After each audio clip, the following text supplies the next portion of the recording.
Estamos aqui para mais um Hirossi Prevcast. Eu, Paulo Pinceta. Eduardo Hirossi. Daiane Godoy. A gente gravamos hoje tá muito corrido e a gente não sabe como vai ser esses dias que seguem em razão da pandemia, então nós resolvemos gravar 2 seguidos hoje. E hoje, toda semana me perguntam sobre contribuição em atraso e como ficaram as contribuições a menor pós-emenda constitucional 103/2019. Então, assim, o que eu fiz? Como a gente fez um material, até inclusive um material para o escritório, para poder fazer as análises, então a gente resolveu falar um pouquinho desse assunto. Tá? É um tema meio chato, difícil até para quem foi servidor do INSS entender. Eu também acho um tema super chato. Mas é um tema... Mas é muito importante. Somente quem mexe com planejamento previdenciário, quem vai orientar as pessoas a fazer recolhimento em atraso.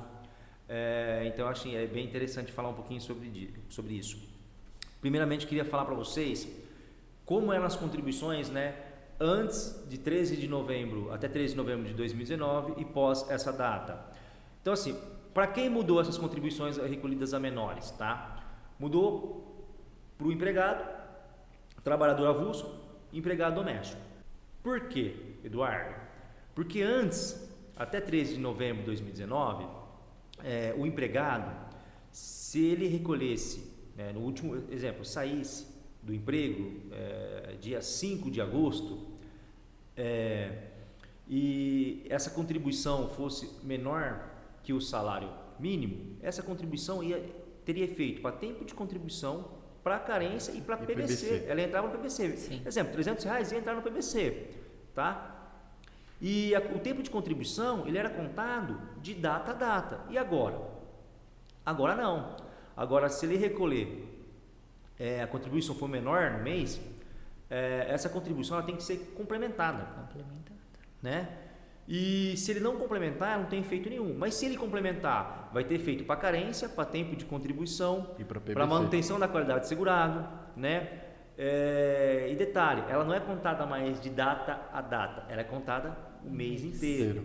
Exemplo anterior, se ele entrasse no dia 5 de março de 2015 e saísse da empresa dia 30 de dezembro de 2015, então ia contar do dia 5 de março até 30 de dezembro.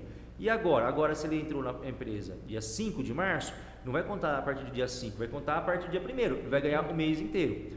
É vantajoso, é mais vantajoso até assim, mas o problema é que ele vai ter que fazer a complementação.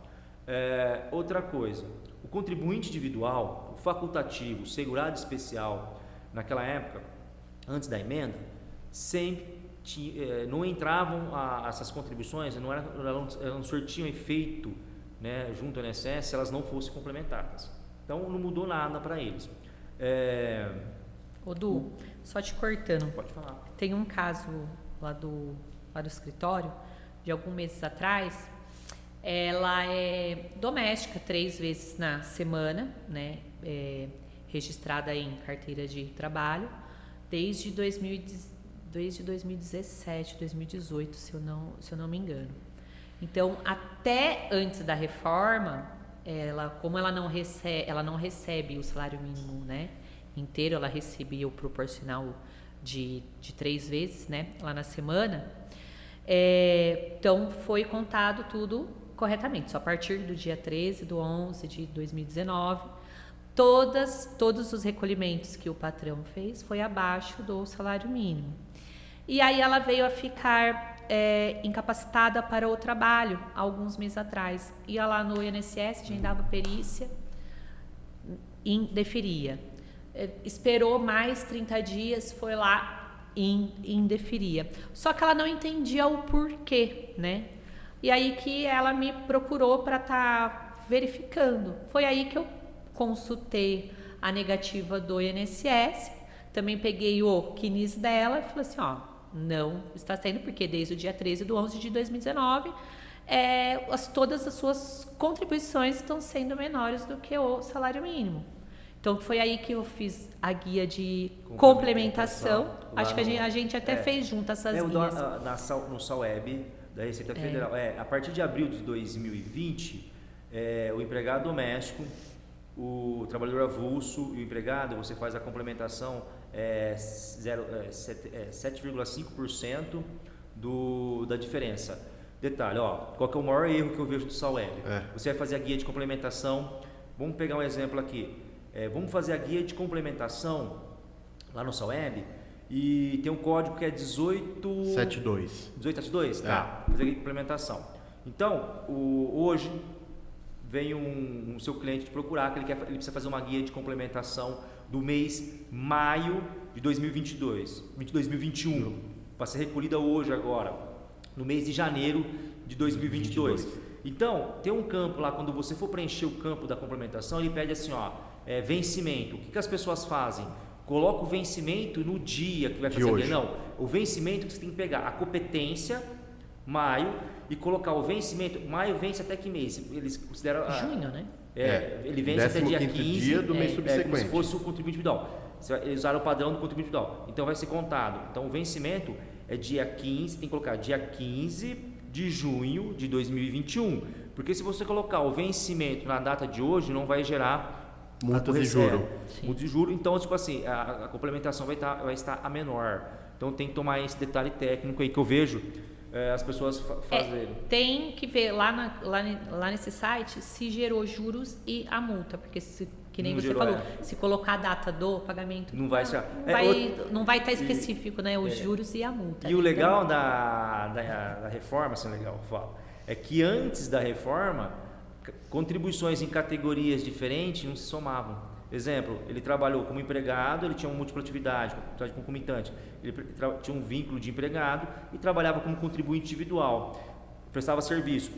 Se essas duas contribuições fossem, lógico, empregado ele ia ter, mas a contribuição de contribuinte individual, se ele não complementasse, ela não se somaria no tempo de contribuição. Hoje é aceito, o próprio SEMA faz, ele soma todas as contribuições de categorias diferentes, contribuinte individual, empregado, avulso, então ele faz isso, o sistema automaticamente ele faz isso, que também é muito interessante, tá?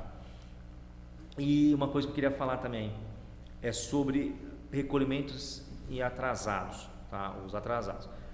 Só um detalhe, nem toda contribuição atrasada ela é indenizada, tá? Indenizada é aquela contribuição que sofreu, ela passou 5 anos para ser paga e não foi paga, então ela entra nesse processo de indenização, que é o período decadencial, tá? Que é feito um cálculo diferente. Por que eu estou falando isso para vocês? Eu estou aqui com a portaria, essa portaria é de extrema importância, as pessoas que querem fazer recolhimento em atraso, ler ela, ter ela sempre no trabalho, que é a portaria 1382 de 19 de novembro de 2021, tá? Essa portaria ela veio para poder dirimir e orientar o servidor e como o sistema está funcionando, o sistema Prisma está funcionando. Primeira coisa, antes, quando você fazia o recolhimento de atrasados, inclusive da indenização, retroação de DIC, como era feito? Era considerada a última competência paga, que surtia efeitos de carência, e a competência que você ia pagar. Exemplo, vamos pegar um exemplo assim clássico. O segurado ele vinha recolhendo, até maio de 2010, tá? E se ele ficou 2 anos sem recolher, depois continuou recolhendo, e hoje, exemplos, como que era feito antes, e se ele viesse hoje a recolher a competência junho, então você viu que a competência maio e junho são próximos, ele não perdeu a qualidade segurada, então era reconhecido como tempo de contribuição, inclusive carência. E hoje, como ficou? Hoje não. Hoje o INSS ele considera a última competência para efeito de carência e a data do pagamento. Tá, se você fazer o pagamento de maio, hoje, ele não vai considerar para carência. Como que ele vai considerar? Como que ele vai considerar para efeitos, para manutenção da qualidade segurada? Ele vai pegar de maio, com contribuinte individual, de maio. Então ele poderia ter pago, maio, junho, julho, agosto, setembro, outubro, novembro, dezembro, janeiro, fevereiro, março, abril, maio, junho, até dia 15 de julho de 2011, tá? Então hoje ele faz de competência de carência, a última competência para efeito de carência, até a data do pagamento. E detalhe, esse que eu acho que sim, que foi o grande absurdo. Se você está pensando em fazer um benefício e quer pagar as contribuições em atraso, você tem duas opções. Tá? Você pode pagar já as contribuições e requerer o benefício, ou fazer o requerimento de aposentadoria e pedir para fazer o cálculo das contribuições em atraso. O problema é que quando o INSS gerar guia para você, quando você pagar, só vai ser considerado como tempo de contribuição na DER. Então você vai ter que trocar a DER, ele vai te dar a opção de trocar a DER. Então assim, tenha em mente isso, para você fazer sempre possível fazer os recolhimentos atrasados para depois pedir o benefício. Sim. Que eles vão pedir para alterar a DER, né? É assim, para quem mexe principalmente com planejamento previdenciário, tem que ter essa noçãozinha. Tem benefício nosso que ficou muito engraçado isso, porque hoje, não sei se vocês sabem disso, auxílio doença, tá? Se você tiver um segurado, um cliente que vinha recebendo auxílio doença com data de início do benefício, né, lá antes da emenda constitucional e data de cessação do benefício pós emenda constitucional, e você depois vem recolhendo e ele fizer um pedido junto ao INSS, esse período, tá, não entra para efeitos de aposentadoria do pedágio 50% e 100%. Então preste atenção, às vezes a pessoa fala, não, vou pedir para cancelar esse benefício, para entrar com outro, pagar uma contribuição. Então se você está fazendo um planejamento e colocando o benefício com a regra de transição de 50% e 100%, isso não vai contar, tá? Então assim, a gente está falando assim, detalhes muito técnicos que está fazendo muita diferença no futuro. Às vezes você dá uma resposta para um cliente e a resposta não é no final das contas, ele vai fazer o benefício e não vai ser o resultado final que você calculou, tá bom? Tem mais algumas coisas para levantar aí? Deixa eu ver, fiz um monte de anotação. No caso também do... Agrupamento? Não, por exemplo, de RPPS. O cara ficou na RPPS e tal, e ele fez ele passou a ser filiado, ele se filiou à RGPS pós a reforma. Pós a reforma. Ele vai trazer a CTC, ele complementa os requisitos lá. Dessa forma também não entra para as aposentadorias transitórias. Não todas, não entram para 50% nem 100%. Sim, as transitórias 50% e 100%, nesses casos, né? Então assim, ficou muito estranho isso, porque eu tento entender e não consigo entender qual que foi a interpretação da lei. A lei não fala isso. Mas assim, isso é contestável? Inclusive, acho que até na via eu tenho 3 processos nossos em recurso que a gente está contestando isso, tá? E antes, tinha uma orientação interna da INSS que veio, né?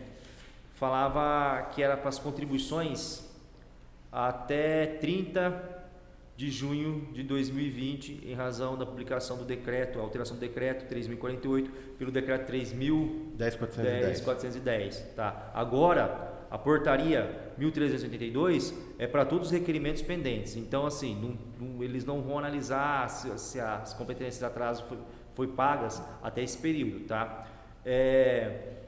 Mas detalhe, os recolhimentos atrasados, as contribuições atrasadas pagas até a emenda constitucional, ela surte todos os efeitos, tá? Como era antes, inclusive para efeitos de benefício transitórios aí da possibilidade de 50%.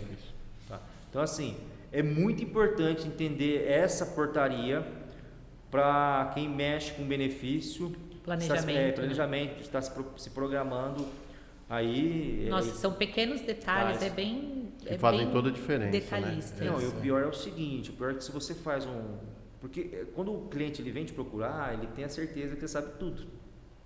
Então, se a gente não se atualizar diariamente uma informação errada, né, para ele vai achar que você é o pior profissional do mundo.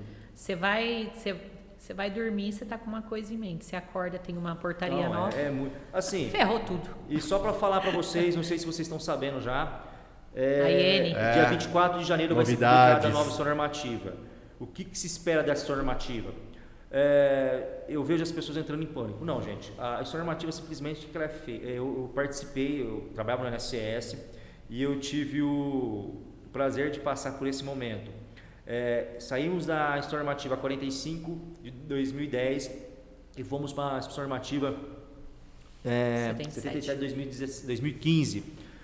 A história normativa nada mais a finalidade da história normativa é atualizar as alterações legais e os entendimentos por outros atos administrativos, como as circulares, as portarias, os memorandos. Então, assim, qual que vai ser a principal alteração da história normativa? Provavelmente ela vai juntar todos os atos administrativos, né, que estão aí esparsos, né, inclusive eu acho que até a portaria 1382 vai estar dentro, provavelmente. A reforma da emenda constitucional vai estar os benefícios lá, como vai ser feita as médias lá, vai colocar, provavelmente vai estar inseridos os procedimentos do INSS digital, que é interessantíssimo agora, para a gente saber como que, porque agora tem um padrão para se seguir, né? Então você tem aonde você vai se reportar, você vai procurar num documento só todas as informações.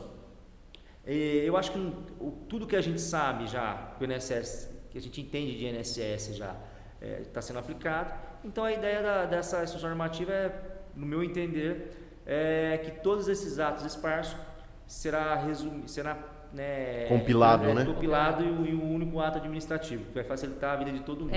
Porque hoje, né, você vai fazer um pedido, você tem que olhar a IN, você tem que ver todas as portarias possíveis. Decreto, aquilo. Então, acho que, às vezes vai facilitar ainda mais, né? É que tiraram da mesa ali, mas acho que tem um bulo assim, ó. Só de portaria. Portaria, circulares, tudo. Circular, porque a gente vai fazendo pesquisa e vai anotando e colocando ali.